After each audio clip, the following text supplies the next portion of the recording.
അപ്പൊ നമ്മൾ കഴിഞ്ഞ ദിവസത്തെ ക്ലാസ്സിൽ റെസിഡൻഷ്യൽ സ്റ്റാറ്റസിന്റെ തിയറി പോർഷൻ ആയിരുന്നു നോക്കിയിരുന്നത്. ഇന്ന് നമ്മൾ അതിന്റെ ഒരു പ്രാക്ടിക്കൽ പ്രോബ്ലം ആണ് നോക്കുന്നത്. ഇത് കൃത്യമായിട്ട് മനസ്സിലാക്കണം, കാരണം എക്സാമിന് പലവട്ടം ചോദിച്ചിട്ടുള്ള ഒരു ക്വസ്റ്റ്യൻ ആണ്. അപ്പൊ നമ്മൾ ഇവിടെ നോക്കാൻ പോകുന്ന ക്വസ്റ്റ്യൻ എന്ന് പറയുന്നത്, Mr. Rajiv, an Indian citizen, went abroad for employment on 1st July 2021. He returned to India on 1st December 2024 and stayed till 31st March 2025. During the previous 4 years, his total stay in India was 2020 to 2021, 120 days, 2021 to 2022, 90 days, and for 2022 and 2023, he didn't stay in India.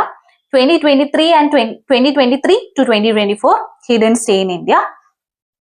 His total income for previous year, that is 2024-2025, is 18 lakhs. Find his residential status. ഇതാണ് നമ്മുടെ ചോദ്യം എന്ന് പറയുന്നത്. അപ്പൊ നമ്മൾ ഇവിടെ ഡേറ്റുകൾ വളരെ important ആയിട്ട് നോക്കേണ്ടതാണ്. എന്നാണ് ആ ആള് ഇന്ത്യയിൽ വന്നത്, എന്നാണ് ഇവിടുന്ന് പോയത്, ഇതെല്ലാത്തിനെയും ബേസ് ചെയ്തിട്ടാണ് നമ്മൾ റെസിഡൻഷ്യൽ സ്റ്റാറ്റസ് എന്ന് പറയുന്നത് കണ്ടുപിടിക്കുന്നത്. അപ്പം ആദ്യത്തെ എന്ന് പറയുന്നത്, അതായത് അയാൾ റെസിഡന്റ് ആണോ അല്ലയോ എന്ന് കണ്ടുപിടിക്കുന്നതാണ് ആദ്യത്തെ സ്റ്റെപ്പ്. നമ്മൾ കഴിഞ്ഞ ദിവസം തിയറി നോക്കിയപ്പോൾ പറഞ്ഞായിരുന്നു, രണ്ട് രീതിയിലാണ്, രണ്ട് കാറ്റഗറി ഓഫ് ആൾക്കാരാണുള്ളത്, റെസിഡന്റ്, നോൺ റെസിഡന്റ്. റെസിഡന്റ് ആണോ അല്ലയോ എന്ന് കണ്ടുപിടിക്കുന്നത് ബേസിക് കണ്ടീഷൻസ് നോക്കിയിട്ടാണ്. 2 പോയിന്റ്. ആദ്യത്തെ എന്ന് പറയുന്നത് ആള് 182 ഡേയ്സോ അതിൽ കൂടുതലോ പ്രീവിയസ് ഇയറിൽ സ്റ്റേ ചെയ്തിട്ടുണ്ടായിരിക്കണം. അല്ല എന്നുണ്ടെങ്കിൽ രണ്ടാമത്തെ കണ്ടീഷൻ കയറി വരുന്നത് 60 ഡേയ്സ് ഓർ മോർ പ്രീവിയസ് ഇയറിലും, ഒപ്പം തന്നെ 365 ഡേയ്സ് എന്ന് പറയുന്നത് 4 പ്രിസീഡിംഗ് പ്രീവിയസ് ഇയർ നോക്കുമ്പോഴത്തേക്കും അയാൾ സ്റ്റേ ചെയ്തിട്ടുണ്ടായിരിക്കണം. ഈ രണ്ടെണ്ണത്തിൽ ഏതെങ്കിലും ഒരെണ്ണം സാറ്റിസ്ഫൈ ചെയ്ത് കഴിഞ്ഞാൽ അയാൾ ഒരു റെസിഡന്റ് ആണ് എന്നതാ പറയുന്നത്. പക്ഷെ ഇവിടെ നമ്മൾ നോക്കുമ്പോൾ കാണാം, ഇയാളുടെ ടോട്ടൽ ഇൻകം എന്ന് പറയുന്നത് 18 ലക്ഷത്തിൽ കൂടുതലാണെന്നുള്ളത്. ടോട്ടൽ ഇൻകം എന്ന് പറയുന്നത് 18 ലക്ഷത്തിൽ കൂടുതലാവുമ്പോഴത്തേക്കും നമ്മൾ ഇവിടെ നോക്കുന്നതെന്ന് പറയുന്നത് 120 ഡേയ്സിന്റെ കാറ്റഗറി ആയിരിക്കും. അതായത് സ്പെഷ്യൽ കണ്ടീഷൻ ആയിരിക്കും നമ്മൾ ഇവിടെ നോക്കുക. 60 ഡേയ്സിന് പകരം 120 ഡേയ്സ് ആകത്തില്ലേ രണ്ടാമത്തെ കണ്ടീഷൻ എന്ന് പറയുന്നത്, അതായിരിക്കും നമ്മളിവിടെ നോക്കുന്നത്. അപ്പം ക്വസ്റ്റിലേക്ക് വരുമ്പോൾ ആദ്യത്തെ സ്റ്റെപ്പ് എന്ന് പറയുന്നത്, ഇന്ത്യയിൽ പ്രീവിയസ് ഇയറിൽ എത്ര നാള് ആ ആള് സ്റ്റേ ചെയ്തിട്ടുണ്ട്, അല്ലെങ്കിൽ അസസ് എത്ര നാള് നിന്നിട്ടുണ്ട് എന്നതാണ് നമ്മൾ നോക്കുന്നത്. ഇവിടെ നോക്കുമ്പോഴത്തേക്കും 1st ഡിസംബറിലാണ്, 1st ജൂലൈയിൽ അയാൾ എംപ്ലോയ്മെന്റ് ആവശ്യത്തിന് വേണ്ടിയിട്ട് ഇന്ത്യയിൽ നിന്ന് പോയി. പക്ഷെ അയാൾ തിരിച്ച് 1st ഡിസംബർ 2024 വന്നു. എന്നിട്ട് അയാൾ സ്റ്റേ ചെയ്തത് 31st 3 2025, അതായത് മാർച്ച് 31 2025 വരെ അയാൾ ഇവിടെ സ്റ്റേ ചെയ്തു. അപ്പൊ നമ്മൾ ഇവിടെ കാൽക്കുലേറ്റ് ചെയ്യുന്ന 1st ഡിസംബർ 2024 തൊട്ട് 31st മാർച്ച് 2025 വരെയുള്ള പീരീഡിൽ എത്ര ദിവസമാണ് ഉള്ളത് എന്ന് നമ്മൾ നോക്കണം. 1st ഡിസംബർ 2024 എന്ന് പറയുന്നത് 1st ഡിസംബർ തൊട്ട് 31st ഡിസംബർ, ഓരോ മാസം വെച്ചാണ് നമ്മൾ നോക്കുന്നത്. ഡിസംബറിൽ 31 ദിവസം അയാൾ സ്റ്റേ ചെയ്തു.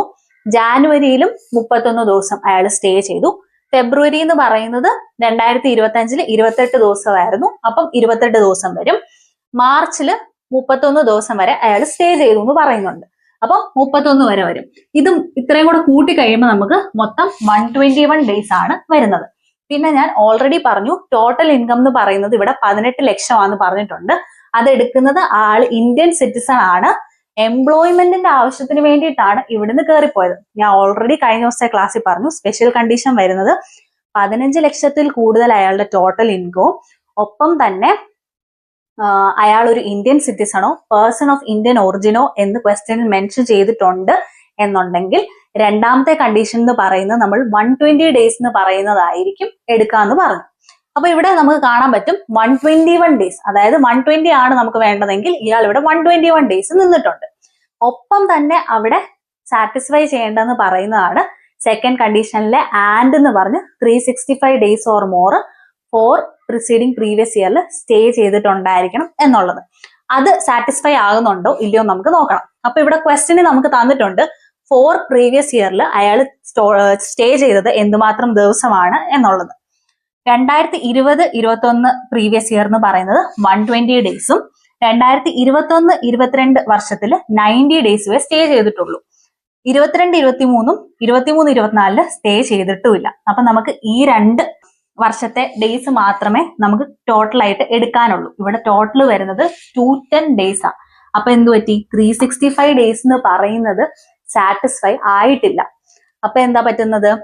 അവിടെ 120 ഡേയ്സ് ഉണ്ട്. അതായത് പാർട്ട് 1 കണ്ടീഷൻ 2 പാർട്ട് 1 എന്ന് പറയുന്നത് സാറ്റിസ്ഫൈ ചെയ്തു എങ്കിൽ പോലും പാർട്ട് 2 എന്ന് പറയുന്നത് സാറ്റിസ്ഫൈ ആയില്ല. അതുകൊണ്ട് തന്നെ അയാൾ ഒരു നോൺ റെസിഡന്റ് ആയിരിക്കും. മനസ്സിലായല്ലോ? കണ്ടീഷൻ 2 എന്ന് പറയുന്നത് 120 ഡേയ്സോ അതിൽ കൂടുതലോ പ്രീവിയസ് ഇയറിൽ സ്റ്റേ ചെയ്യണം. ഒപ്പം തന്നെ 365 ദിവസം എന്ന് പറയുന്നത് 4 പ്രിസീഡിങ് പ്രീവിയസ് ഇയർ നോക്കുമ്പോൾ സ്റ്റേ ചെയ്തിട്ടുണ്ടായിരിക്കണം. ഇവിടെ 120 ഡേയ്സിന്റെ കാറ്റഗറി ഫുൾഫിൽ ആയി, പക്ഷെ 365 ഡേയ്സിന്റെ കാറ്റഗറി ഫുൾഫിൽ ആയില്ല. കാരണം 210 ഡേയ്സേ താമസിച്ചിട്ടുള്ളൂ. അപ്പൊ നമ്മൾ ബേസിക് കണ്ടീഷൻ സാറ്റിസ്ഫൈ ചെയ്യാത്ത ആളെ എന്താ പറയുന്നത്? Non resident. അതുകൊണ്ട് തന്നെ ഇയാൾ ഒരു NRI ആണ്. അതുകൊണ്ട് തന്നെ ഇവിടെ നമുക്ക് ടാക്സ് ലയബിലിറ്റി ആ ആൾക്ക് വരത്തില്ല. ഇതാണ് ഇന്ന് നമുക്ക് ചെയ്യാനുണ്ടായിരുന്ന ക്വസ്റ്റ്യൻ. ഇതെല്ലാവർക്കും മനസ്സിലായി എന്ന് കരുതുന്നു. അടുത്തൊരു പ്രോബ്ലം ആയിട്ട് നെക്സ്റ്റ് ക്ലാസ്സിൽ നമ്മൾ വരുന്നതായിരിക്കും. Thank you.